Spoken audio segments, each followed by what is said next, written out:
Tahu nggak sih Kak, kalau Indonesia masih ada kesempatan loh buat lolos playoff Piala Dunia 2026.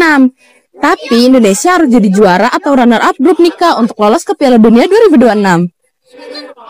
Jika lolos di posisi ketiga atau keempat grup, Indonesia masih ada kesempatan nih Kak, karena akan bermain di putaran keempat kualifikasi Piala Dunia 2026 zona Asia. Menurut Kakak gimana nih? Ada optimis nggak kalau Indonesia bisa lolos ke Piala Dunia 2026? Komen yuk!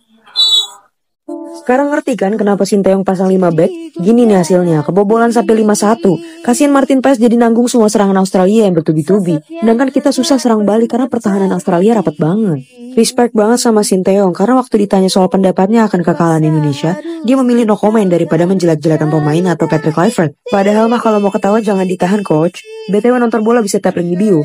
Malu kan kita sekarang disorot media-media gede yang bilang kita buang ST dan rekrut pelatih Belanda cuma buat dipermalukan sama Australia. Tapi yang paling kasihan sih si Eti, udah berusaha banget keluarin air mata supaya kelihatan merasa bersalah akan pilihannya. Salah sendiri main pecat aja, padahal timingnya gak tepat banget, kita lagi ada di tengah-tengah laga krusial. Sekarang Patrick Kluivert senyum pahit, tapi Sinteyong sibuk cari takjil manis. Kalau hasilnya kayak gini, menurut kalian kita bakal lembek apa sangar nih nanti lawan Bahrain? Kamu tahu formasi Australia ini, itu cara kita main, zaman Sinteyong. Itu cara kita main. This is how Indonesia play. But tetap bagaimanapun orang bilang pundit yang paling pintar bilangnya cuma mainnya counter attack. Australia doing that now. Dia membaca dulu ya. Baca dulu. Sabar. Pundit macam apa yang bisa komen? 3 gol dari bola atas itu bukan salah pelatih. Pundit macam apa itu? Itu pundit sepak bola. Emang itu lucu, lawak. You make yourself look stupid, bro. And then pemain tingginya 1,8 cm lawan no, bro. Itu salah pelatih. Sorry to say, bro. Kalau begitu zaman Barcelona, Messi, Iniesta, Xavi, semua itu Alves, semua kecil-kecil. Jordi Alba. Ya. So itu memalukan buat seorang masyarakat percaya jadi pundit bicara begitu. Lihat gol pertama itu corner kick. Kita zonal makin. How can you do zonal makin kalau kamu lawan tim yang tinggi? You have to do man to man makin, not zonal. Atau you mix it. Zonal makin apa? Nggak ada pemain yang punya tanggung jawab. Semua berdiri, ball washing, crossing, semua lihat bola, gol. 2 gol begitu. Oke, sahabat-sahabat Garuda Fan, kenyataan yang kita terima adalah kenyataan yang memang betul-betul pahit. Namun ternyata itu adalah bukan kenyataan yang membuat kita sakit hati, tetapi adalah harapan kita. Harapan kita adalah sudah mulai sangat tinggi, bahkan bagaimana timnas Indonesia sebelum bermain dengan Australia, Indonesia sudah diekspektasikan bisa memainkan sebuah permainan yang sangat baik dan bonusnya adalah menang. Dan ternyata kenyataan itu adalah kita rasakan karena harapan kita tidak sesuai dengan hati nurani kita. Dan sahabat-sahabat Garuda, ada sebuah diskusi yang cukup menarik untuk kita tonton bersama, untuk kita bahas bersama, dan mari kita diskusi bersama. Saya tidak tahu apakah pemain-pemain kita itu kebugarannya udah betul-betul bugar atau belum. Kenapa? Ya? Karena banyak pertandingan-pertandingan lain. Betul, mereka baru datang 3 hari atau 2 hari baru latihan, ya, baru bergabung. Ini jadi chemistry di dalam permainan. Kita lihat saat kita menyerang, transisi dari attack to defense, kita keteteran, gitu. Tapi bukannya pada saat di tim Australia juga sendiri, ini kemudian juga mempunyai daya stamina yang kemudian juga capek begitu karena menghadapi beberapa pertandingan di Eropa juga, Coach? Ya mungkin mereka lebih duluan di sana dan itu rumah sendiri gitu. Oke, jadi ada tingkat kepercayaan diri yang dibangun sama pemain dari Australia. Kemudian Mas Indro, saya melihat kalau dari perwakilan teman-teman supporter nih, pilihannya mana? Kecewa, biasa aja, sangat kecewa. Kalau ini kita sudah menganggap bahwa pergantian pelatih ini tentu punya resiko. Dan inilah resiko yang diambil dengan pergantian pelatih dari Sinteyong ke Kluivert. Namun dari sisi permainan walaupun menguasai pertandingan, tapi kita melihat efektivitas yang kurang ya dari para pemain kita. Nah, yang menjadi masalah. Sehingga kita sebagai supporter ini menganggap ini hal yang biasa ketika akhirnya kita kalah telak ya. Karena memang jarak harinya cuma 3 hari, lalu juga masih banyak kendala ya. Bagaimana harusnya bisa dibangun chemistry antar pemain. Kita ngeliat pertahanan kemarin agak kacau ya. Dengan walaupun postur tubuhnya kita sama dengan Australia. Nah ini tapi kita kebobolan dari bola-bola atas gitu banyak. Nah ini yang jadi masalah sih. Ya, dan saya pikir juga yang harus kita soroti adalah soal ekspektasi ya, soal harapan sebenarnya. Karena leading up to pertandingan ini dan besok lawan Bahrain minggu depan, itu kan ekspektasi dari seluruh publik sepak bola Indonesia itu luar biasa tinggi. Dan ketika Anda melakukan pergantian kepelatihan, itu kan dengan alasan, dengan harapan akan lebih baik dibandingkan dengan yang sebelumnya. Karena kalau nggak lebih baik, kenapa diganti? Kira-kira gitu kan? Nah, saya rasa inilah. Jadi harapan yang high ekspektasinya ini dilihat dari mana? Pelatihnya atau? Ya, dari hasilnya. Kita semua orang Indonesia pengen lihat Indonesia masuk ke Piala Dunia. Dan untuk bisa memenuhi ekspektasi tersebut, salah satu langkah yang diambil dan kita dukung semua adalah mengganti pelatih. Kan seperti itu. Tapi ternyata, ya kita bisa melihat, oke, mungkin ini soal proses, mungkin adaptasi. Tapi kan ini adalah faktor-faktor yang sudah bisa kelihatan sebelumnya. Kita kan udah tahu, mau lawan Australia, mau lawan Bahrain, mau lawan China, mau lawan Jepang nanti.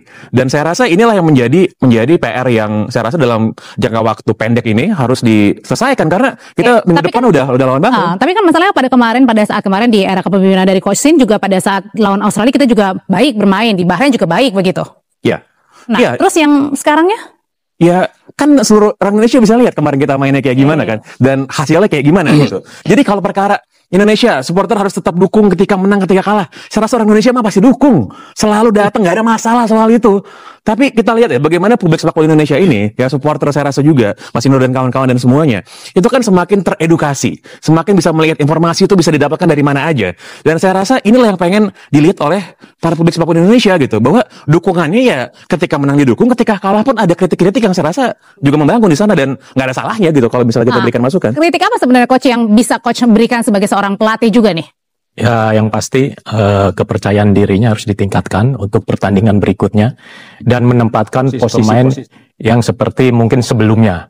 Ya, kayak kenapa? Karena kemarin ini ada kekeliruan dari penempatan. Kalau saya melihat ya, Verdong ya di formasi sebelumnya mereka Verdong itu lebih agresif untuk menyerang ya, dan agresif juga di saat bertahan. Kemarin seperti Verdong ini hanya satu tempat gitu, dia sebagai back ya, back tengah atau back di belakang 3 pakai 3 back. Jadi ini yang perlu coach Reti Kluivert melihat kemampuan pemain-pemain yang ada. Oke, jadi ada kekeliruan di penempatan ya dari bukan kekeliruan ya, tetapi lebih jeli untuk menempatkan pemain-pemain yang ada. Oke. Ya, memang mungkin dari pengalaman Kluivert ya sebagai penyerang, ya itu akan diterapkan ke pemain, itu pasti wajar itu dalam sebuah tim itu seperti itu. Dan materi kita mumpuni ya. Itu mumpuni. Kalau saya lihat materi kemarin, saya juga bilang ke teman-teman itu, jadi kita itu nggak akan main seperti yang sebelumnya, karena salah satunya pelatihnya penyerang gitu, salah satunya itu. Akhirnya bener, tapi hasilnya kurang memuaskan buat kita gitu. Jadi emang kita neken terus, cuma nggak ada yang ini, istilahnya peluangnya juga kecil. Karena Australia emang pengalamannya sudah luar biasa. Dia cara bertahan dia aja kelihatan nih.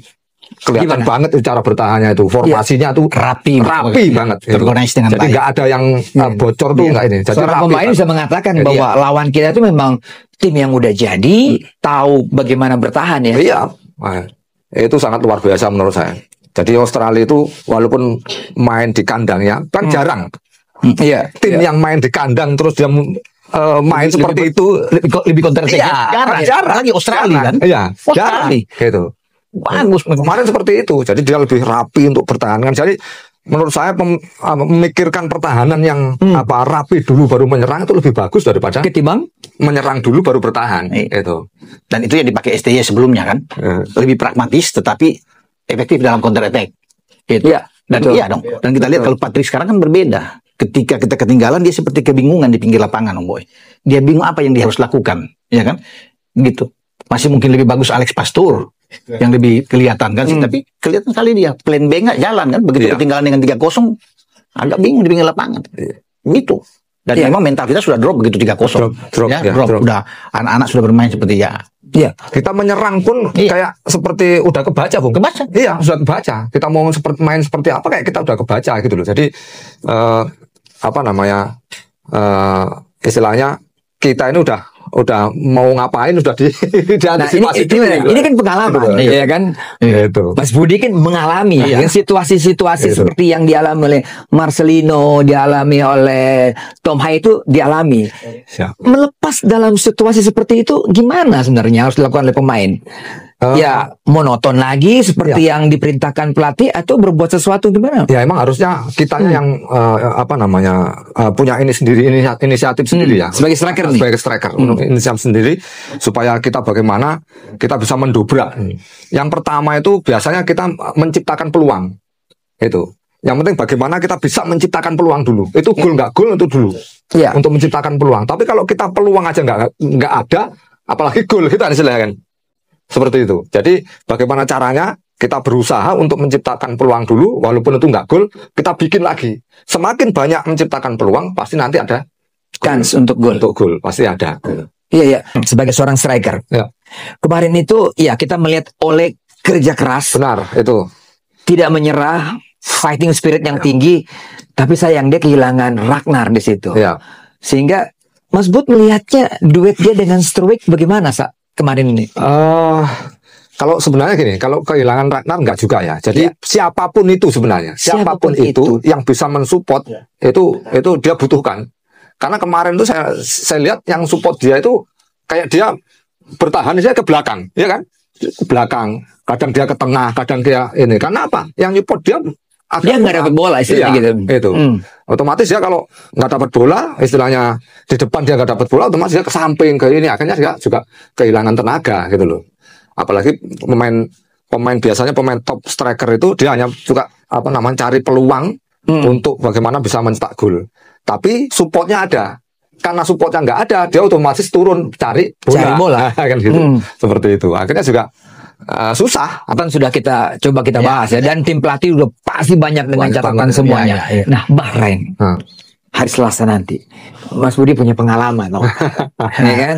Lawan Kuwait dicetak gol, betul. Lawan Bahrain dia cetak gol. Kayaknya kalau lawan dari Teluk dari Timur Tengah, Mas Bud pasti cetak gol. Nah, Bahrain sendiri mereka kalah dari 2-0 dari Jepang. Ya kan situasi juga mereka tidak diuntungkan. Nah, ini kesempatan apa yang harus kita lakukan ini? Kesempatannya sangat besar, ya kan? Karena kita main di kandang, didukung dengan penonton. Yang penting kita main dengan istilahnya bagus lah istilahnya. Istilahnya kayak orang itu nothing tulus lah ya. Kalau fighting benar-benar. Jadi kalau orang udah nothing tulus itu kan dia menghiraukan sekarang ini ya. Dia pasti akan fight untuk ke situ. Itu aja sebenarnya. Jadi supporter tuh saya lihat butuhnya itu sebenarnya. Kalau kita mau menang, kalau kita mainnya bagus, biasanya supporter itu nggak begitu kecewa kan ya. Kecewa dengan skor oke, tapi nggak kecewa dengan ini. Tapi kalau biasanya kita udah didukung pol-polan istilahnya dengan supporter yang sangat luar biasa, terus main kita jelek, habis itu kalah lagi, itu agak susah. Makanya kita butuh support dari supporter itu sebenarnya untuk nge-push. Jadi ini keuntungan supporter nanti yang memenuhi stadion itu. Benar. Ini poin penting. Penting banget. Penting. Bung Ropan, ini situasi sama nggak? Ketika kita menghadapi Arab Saudi, ketika kalah dari Jepang, betul. Dan kita menghadapi Arab Saudi, situasi genting seperti begini. Gimana, Bung? Ya, mungkin bisa saja ya itu terjadi lagi ketika dalam tekanan yang luar biasa. Kita butuh menang, dan memang kita butuh menang. Imbang sulit bagi kita. Sulit bagi kita. Apalagi kalah kan? Karena kan Bahrain setelah kalah lawan Jepang, mereka mau tidak mau akan fight di sini, akan hidup mati buat mereka, sama seperti kita. Mereka butuh menang. Untuk menghidupkan peluang mereka lagi, mereka harus bisa mengalahkan Indonesia, dan itu bukan tidak mungkin terjadi. Mereka bisa menang di kita. Jadi jangan anggap remeh. Bahrain itu berbeda dengan ketika kita hampir bermain 2-2 dengan mereka. Mereka baru habis juara Piala Teluk, dan lihat kemarin melawan Jepang. Itu sulitan juga Jepang. Jepang berat di babak pertama kan, sebelum ada 2 gol itu yang lahir dari Kamada dan juga dengan Takefusa Kubo yang bisa membuat gol mereka. Mereka memperlihatkan bagus. Jadi mereka juga akan bertempur habis-habisan melawan kita. Tinggal bagaimana respon dari Patrick Kluivert untuk bisa melihat. Kalau bermain seperti di Australia, saya nggak yakin. Benar. Kita menang. Syukur-syukur bisa imbang. kalau bermain seperti kemarin. Kalau imbang tidak menguntungkan. Tidak menguntungkan buat kita. Nggak bisa untuk merebut posisi 3 pun sulit. Itu dia. Itu saya pikir. Tapi kalau kita bermain seperti lawan Arab nantinya, ada tekanan mungkin dari sini, mungkin anak-anak bisa termotivasi, dukungan penonton yang luar biasa, dan ada 2 keuntungan. Yasin Hadnar. Oke, sahabat-sahabat Garuda Fan, saya rasa cukup statement barusan. Jadi bagaimana menurut kalian? Silahkan ditulis di kolom komentar dan jangan lupa like dan subscribe channel ini agar kalian tidak ketinggalan informasi penting khususnya Timnas Indonesia. Salam sepak bola keren, salam sepak bola bersih Timnas Garuda Jaya. Bersama saya, salam olahraga kita Garuda.